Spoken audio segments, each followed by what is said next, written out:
Thanks for logging on to the PawCast for the week of Monday, May 21st through Friday, the 25th. Hello, I'm Mr. Andrews. And I'm Miss Pegram. And here's what's happening on our team this week. Hello again, guys. As we approach one of our final PawCasts, that's crazy to believe. But next week, again, we will be continuing with our ELA review. No more packets for homework, but we're going to review a couple of the packets in class, especially with the standards of theme, main idea, key details, some of those things that are going to be on most of the EOG. We're really going to hit hard. Story elements, plot, setting, characters, things like that. We're also going to hit hard.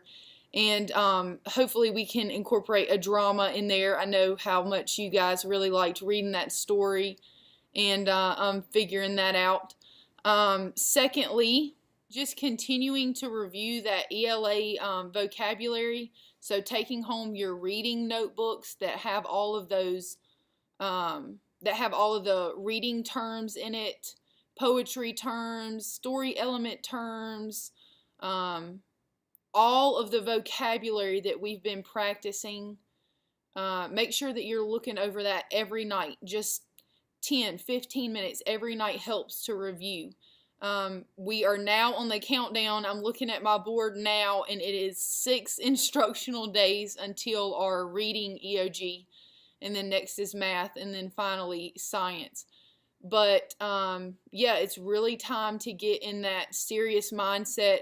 We had that wonderful day, Friday, field day. It was fun. It was exciting. But now it's really time to get our heads back in the game and stay focused. During the math portion of our school day this week, we'll be reviewing the following topics: units of measurement, we'll throw some fractions in there, grouping symbols, comparing fraction factors to the products, and we'll spend a couple of days doing volume this week. So we got a heavy load, and we're going to carry it all the way through. So math is a big deal this week. Also, parents, our students have been creating a table of contents for their math journal. And what the whole purpose for that is for them to, one, scout back through their journals and look through them for topics that they're comfortable with and topics that they're not so comfortable with. And they have the opportunity to speak with me about those, and let's make sure that we're good and secure with it.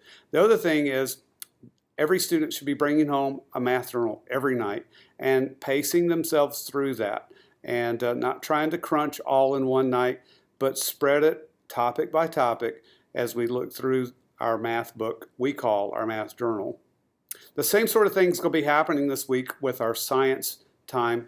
We're going to be reviewing this week forces of motion, energy on Earth, structures of function of life, which is body systems and that sort of thing. And again, we're going to make a turn again around ecosystems. Now, here's the caveat with science this week. As we talk through a review of all of our science topics this year, there's going to be a vocabulary portion. Vocabulary is huge on the science end of grade test.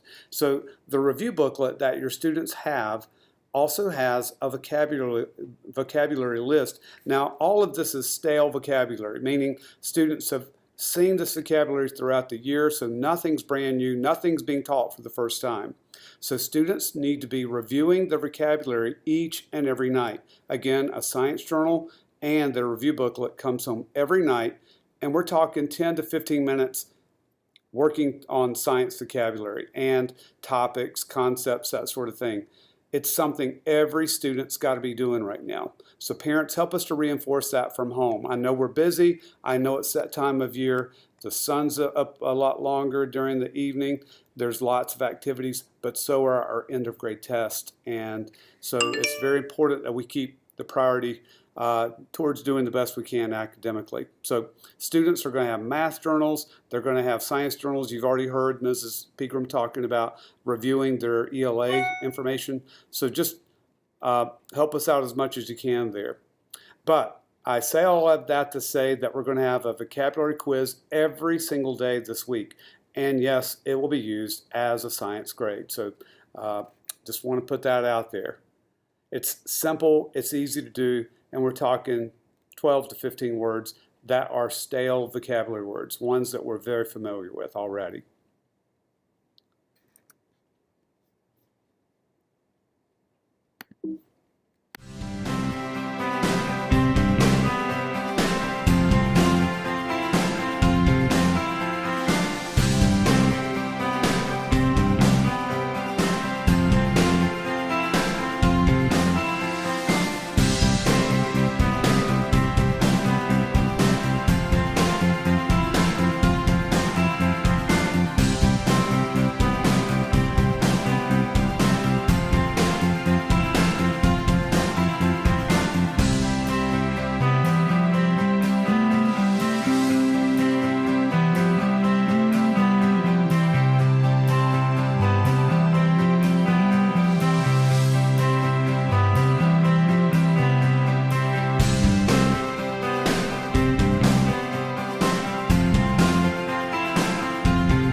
Mr. Andrews, he's in the U.S., he's at a capital.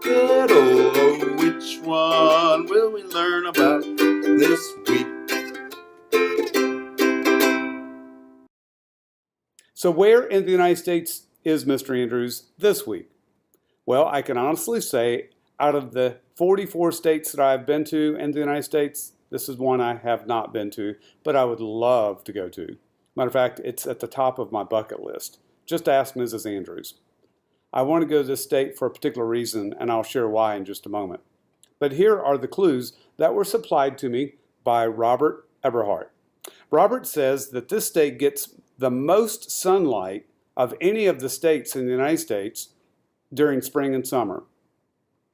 The state fish of this state is the king salmon. This state has the busiest seaplane port in the entire world. The motto is North to the Future. And the reason why I want to go there is because, and I want to go on the first day of winter or the first day of summer, because if I go on the first day of winter, it'll be completely dark. Well, actually, for 3 months, it's completely dark in the winter there, if I go far enough north. And if I go far enough north in the summertime, especially on the first day of summer, I'll just see the sun going around the sky on the horizon. I think that'd be so cool. So that is the clues. I added one clue, I guess. But Robert, thank you for your clues. Now you have to have the state's name and the capital city of the state. And be sure you spell the capital city correctly. Where is Mr. Andrews? He's in the U.S., he's at a capital. Oh, which one will we learn about this week? Let's all have a great week together.